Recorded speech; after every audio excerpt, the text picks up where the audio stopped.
Olá, Matheus! Vamos a mais uma aula de biologia e vamos dar continuidade ao conteúdo da aula passada sobre transportes através da membrana. Na aula passada, nós vimos sobre os transportes passivos, que são aqueles que a célula realiza sem o gasto de energia, né? Falei um pouquinho sobre a difusão facilitada e também sobre osmose.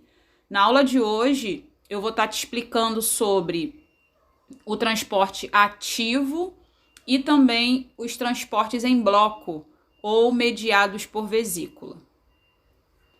O transporte ativo é aquele que a célula, ao realizar, gasta energia. Essa energia ela é usada através de uma molécula que a célula produz no interior das mitocôndrias, que é uma molécula chamada de ATP.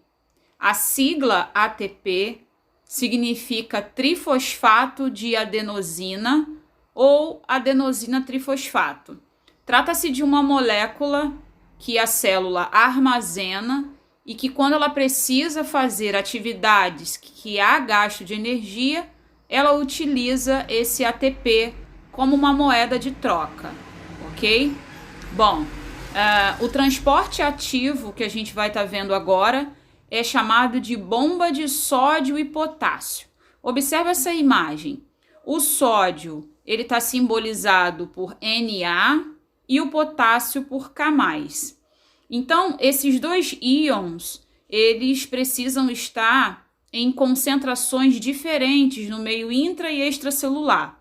Então, para a célula conseguir controlar a quantidade de sódio e a quantidade de potássio do meio extracelular, que é o lado de fora da célula, e no meio intracelular, que é a parte interna da célula, para ela é custoso, é trabalhoso, que ela tem que estar equilibrando toda hora essas quantidades. Se tem muito sódio do lado de fora da célula, tem que ter pouco sódio no interior da célula. Se tem muito potássio no interior da célula, tem que ter pouco potássio do lado de fora da célula.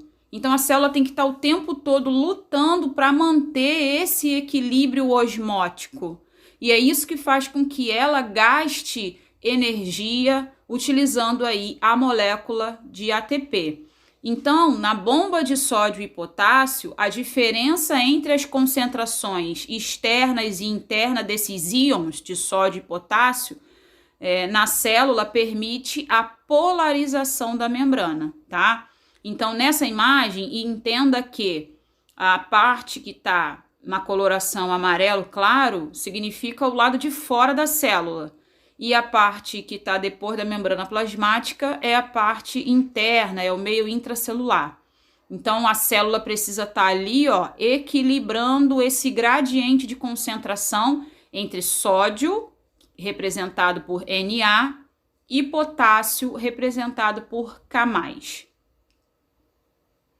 Falaremos agora sobre os transportes mediados por vesícula. Temos então a endocitose e a exocitose. Endocitose nada mais é que o englobamento de partículas, tá? Quando essas partículas que são de interesse para a célula, elas têm um tamanho considerável a ponto de não conseguir atravessar de forma fácil pela membrana plasmática, a célula ela precisa abraçar esse elemento do meio extracelular e arrastá-lo para o meio intracelular. Quando essa partícula está diluída em água, nós dizemos que ocorre a pinocitose, que é o englobamento de partícula líquida, ok? Quando essa partícula é sólida, a célula abraça esse elemento do meio extracelular e arrasta para o interior da célula por um processo que damos o nome de fagocitose. Fagocitose, então, é o englobamento de uma partícula sólida, tudo bem? Já a exocitose, que também pode ser chamada de plasmocitose, é um tipo de transporte mediado por vesícula em que a célula elimina para o meio extracelular os restos da sua atividade metabólica. Então, quando a célula abraça uma substância leva para o interior dela, essa substância é digerida, os restos dessa digestão precisam ser eliminados do meio intra para o meio extracelular. E é justamente através da exocitose que ocorre essa eliminação, essa excreção de substâncias que já não são de interesse para a célula. A gente pode dizer, então, que a exocitose é a defecação celular. É o momento em que a célula elimina as substâncias que já não têm interesse para ela. Observe essa imagem. Temos aí um exemplo de fagocitose. Observa que a célula, ela projeta o seu citoplasma, abraça essa estrutura sólida e arrasta para o meio intracelular. Ao realizar esse processo, esse elemento que foi fagocitado, após fazer parte do meio intracelular, ele passa a se chamar fagossomo, tá? Então, o que é fagossomo? O fagossomo é a partícula sólida que foi fagocitada, tudo bem?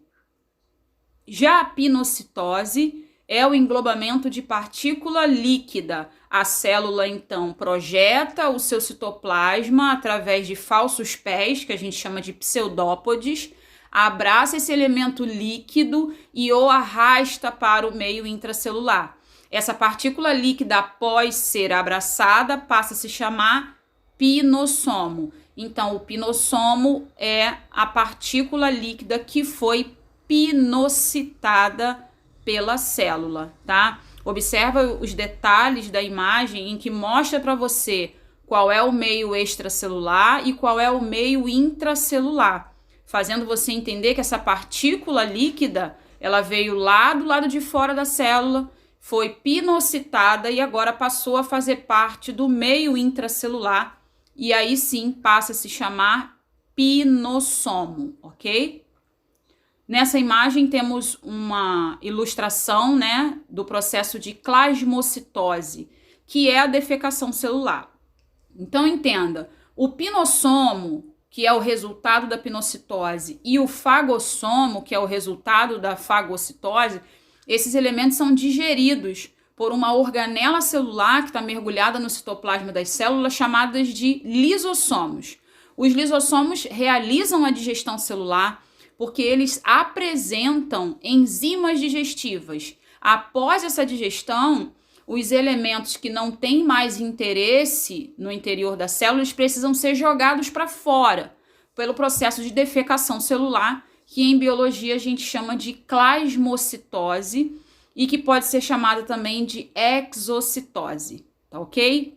Então, Matheus, finalizamos aí o conteúdo sobre transportes através da membrana, tá? Então, é importante que você assista novamente a aula da semana passada, né? E assista mais de uma vez essa aula para que tudo fique claro para você, tá bom? As dúvidas que você tiver, a gente tira na nossa aula ao vivo na próxima sexta-feira. Um abraço.